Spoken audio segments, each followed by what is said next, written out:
Nabunyag sa pagdinig ng Senado na may isa pa palang Alice Leal Go. Hinala tuloy ng isang senador, baka nagnakaw lang ng pagkakakilanlan si Bamban Mayor Alice Go. Yan ang pampagising na balita ni Mean Los Baños.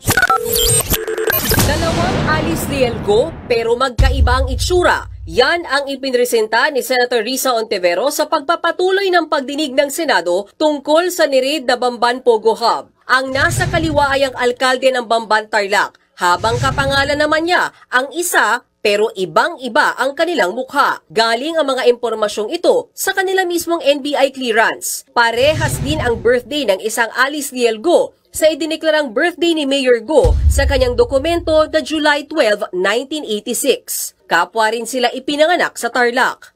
Has Guo Haping assumed the identity of a Filipino woman? Tingin ni Senator Ontiveros, ninakaw ni Mayor Go ang pagkakakilanlan ng isang Pinoy para kalaunay makatakbo sa politika.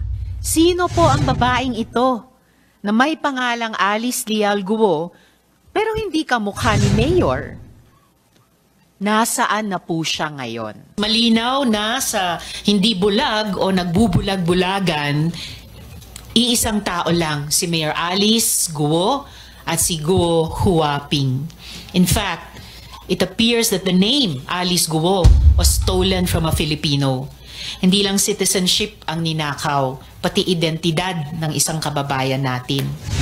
Ayon kay NBI Regional Director Jerry Abiera, para makakuha ng NBI clearance ay kailangang personal na magpunta sa kanilang tanggapan ng isang aplikante. Kaya lumalabas na dalawang Alice Go ang kumuha at naisyuhan ng NBI clearance. Ang mas maganda ma-determine natin dahil yung fingerprint, magkakaiba talaga yan para ma-determine natin whether or not yung tao na yan at saka yung si Mayor ay magkaiba. Pero sir, nag-aalala din po ako para sa babae na nasa clearance ninyo. Yung either kapangalan ni Alice Leal Guo o yung totoong Alice Leal Guo. Pwede po bang i-ascertain ng NBI yung kinaroroonan nitong Alice Leal Guo? Papahanap natin, ma'am.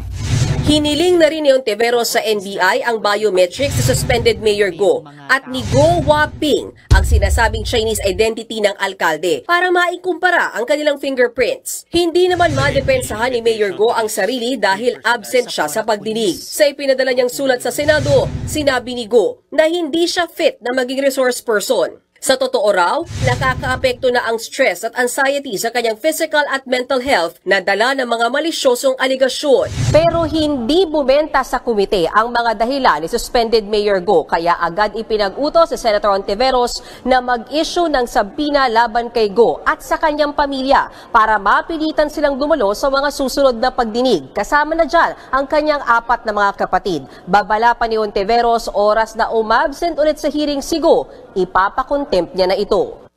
Bagamat absent, tuloy ang pag-uungkat sa pagkatao ni Mayor Go at sa kanya umanong koneksyon sa ilang Pogo operations sa bansa. May ilang ebidensya raw na konektado ang Pogo sa Bamban Tarlac sa niriting Pogo Hub sa Porac, Pampanga.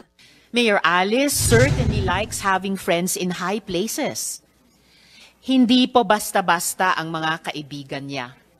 Considering that this woman is now charged with qualified human trafficking, it is imperative that her links and networks are fully investigated.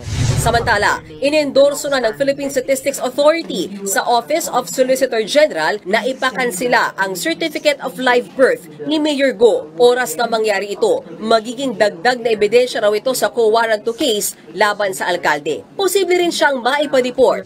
Pwedeng sisirain ang pangalan ko rito. Present din sa pagdinig si Senator Lito Lapid na itinangging siya ang may-ari ng 10 ektaryang Lucky South 99 Pogo Hub sa Porac, Pampanga na kanyang probinsya. Kaya po ako naghahamon dito. Kung ako napatunayan nilang kasali ako dyan, pwede ako mag-resign bilang senador. Dahil hindi ko po papayagan na masisira ang pangalan ko rito.